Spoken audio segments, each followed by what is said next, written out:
Olá, amados, hoje vou falar de uma cantora que marcou nos anos 2002.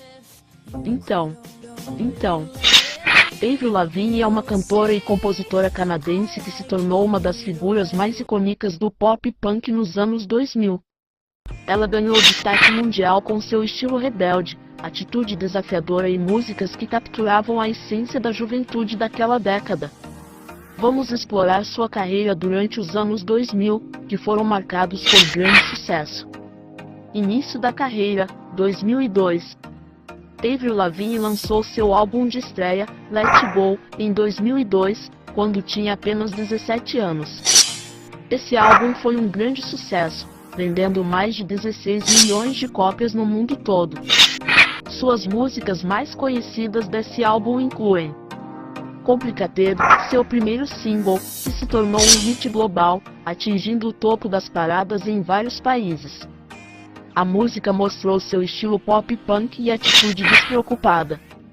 SK8 Boy, outro grande sucesso, conhecido por seu ritmo enérgico e narrativa sobre um romance adolescente. I'm With You, uma balada emocional que destacou sua versatilidade como cantora. Essas músicas ajudaram a Avril a se tornar a princesa do pop punk, um título que a acompanhou durante os anos 2000. Seguindo sucesso, 2004. Em 2004, Avril lançou seu segundo álbum, Under My Skin. Este álbum apresentou um som mais maduro e sombrio em comparação com seu trabalho anterior, refletindo experiências pessoais mais profundas. Alguns dos sucessos desse álbum incluem My Happy Ending, uma faixa que fala sobre decepções amorosas, mantendo o estilo pop punk, mas com uma profundidade emocional maior. Don't Tell Me, uma música que trata de empoderamento feminino e resistência às expectativas sociais. Nobody's Home, um dos momentos mais vulneráveis do álbum, falando sobre solidão e sentimentos de perda. Under My Skin também foi um grande sucesso comercial, consolidando Avril como uma das artistas mais populares do mundo naquela época. Transformação e diversificação, de 2007 a 2009. Em 2007, Avril lançou seu terceiro álbum, The Best Damn Thing, que trouxe uma mudança em seu estilo musical. Este álbum era mais alegre e enérgico, com influências de pop mainstream mais evidentes. Os hits desse álbum incluem Girlfriend, um sucesso instantâneo, a música atingiu o topo das paradas em vários países. O estilo mais pop e contagiante de Girlfriend a tornou um dos maiores sucessos da carreira de Avril. When You're Gone, uma balada emotiva que mostrou a capacidade de Avril de criar músicas que ressoavam com um público mais amplo. Hot, outra faixa pop animada que reforçou a nova direção mais leve de sua música. Durante essa época, Avril também começou a se envolver em outras áreas, como moda, lançando sua própria linha de roupas chamada Abbey Down. Fim da década e continuidade.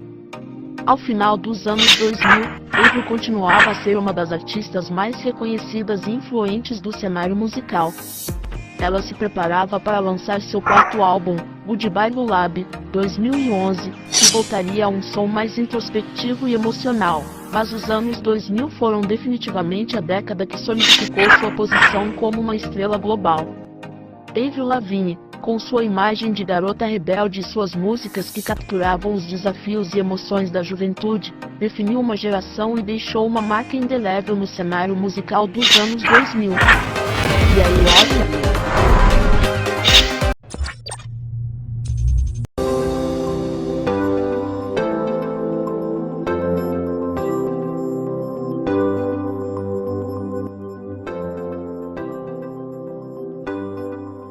A cidade fantasma de Pripyat, localizada na Ucrânia, é um dos exemplos mais conhecidos de cidades abandonadas no mundo, e sua história está intrinsecamente ligada ao desastre nuclear de Chernobyl.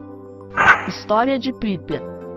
Pripyat foi fundada em 1970 para abrigar os trabalhadores da usina nuclear de Chernobyl e suas famílias.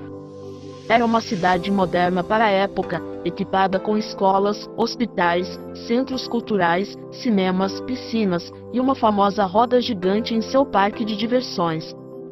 Com uma população de cerca de 50 mil pessoas, Pripyat era considerada uma cidade modelo da União Soviética, simbolizando o progresso e o desenvolvimento tecnológico. O desastre de Chernobyl. Em 26 de abril de 1986, ocorreu o desastre na usina nuclear de Chernobyl, localizada a apenas 3 quilômetros de Pripyat. Durante um teste de segurança, uma explosão catastrófica no reator número 4 liberou enormes quantidades de radiação na atmosfera. Apesar da gravidade do acidente, os moradores de Pripyat não foram imediatamente informados sobre o que havia acontecido. A evacuação começou apenas 36 horas depois, em 27 de abril de 1986, quando a radiação já havia atingido níveis extremamente perigosos. A evacuação de Pripyat foi rápida e caótica. Os moradores foram informados de que deveriam deixar a cidade temporariamente e que poderiam voltar em poucos dias. Devido a isso, a maioria das pessoas deixou todos os seus pertences para trás. No entanto, a evacuação tornou-se permanente, e ninguém jamais voltou para viver na cidade. Pripyat foi fechada, isolada por uma zona de exclusão que ainda existe hoje, com um raio de 30 quilômetros ao redor da usina. Pripyat hoje. Pripyat permanece como uma cidade fantasma, um retrato congelado de uma época. Muitos dos edifícios estão em ruínas, e a natureza lentamente está tomando conta da cidade. No entanto, a área ainda é visitada por cientistas, fotógrafos e turistas curiosos que procuram entender mais sobre o desastre e suas consequências. A cidade é um poderoso lembrete dos perigos da energia nuclear e dos custos humanos e ambientais de tal desastre. Ela simboliza um capítulo sombrio na história da humanidade e continua a ser um ponto de interesse tanto histórico quanto cultural.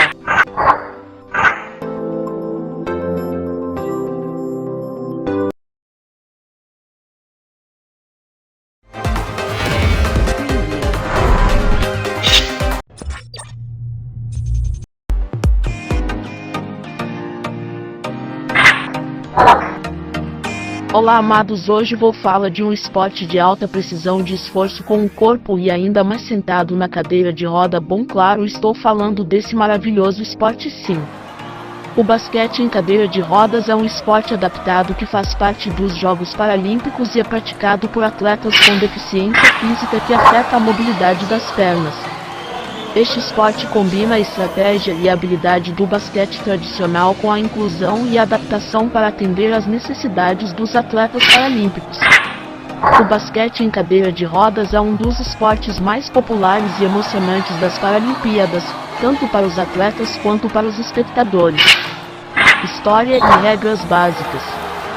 O basquete em cadeira de rodas surgiu no final da década de 1940, quando veteranos de guerra nos Estados Unidos e na Inglaterra começaram a jogar o esporte como uma forma de reabilitação e recreação. Foi introduzido nos Jogos Paralímpicos em 1960, em Roma, e desde então, tem sido um evento regular. As regras do basquete em cadeira de rodas são semelhantes às do basquete convencional, com algumas adaptações para acomodar os jogadores em cadeiras de rodas. Cada equipe é composta por 5 jogadores e o objetivo é marcar pontos lançando a bola na cesta do time adversário. O jogo é jogado em uma quadra de basquete padrão, com as mesmas dimensões e altura de cesta. No entanto, existem algumas regras específicas, como a regra de 2 toques, que impede que um jogador empurre a cadeira de rodas mais de 2 vezes sem tocar a bola. Classificação dos atletas. Os jogadores são classificados com base no grau de deficiência física, atribuindo pontos de 1,0 a 4,5, onde 1,0 representa uma deficiência maior e 4,5 uma deficiência menor.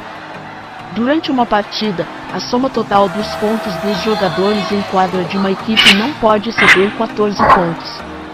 Isso assegura que a competição seja equilibrada e justa, permitindo que jogadores com diferentes níveis de habilidade e mobilidade possam competir juntos. Popularidade e impacto.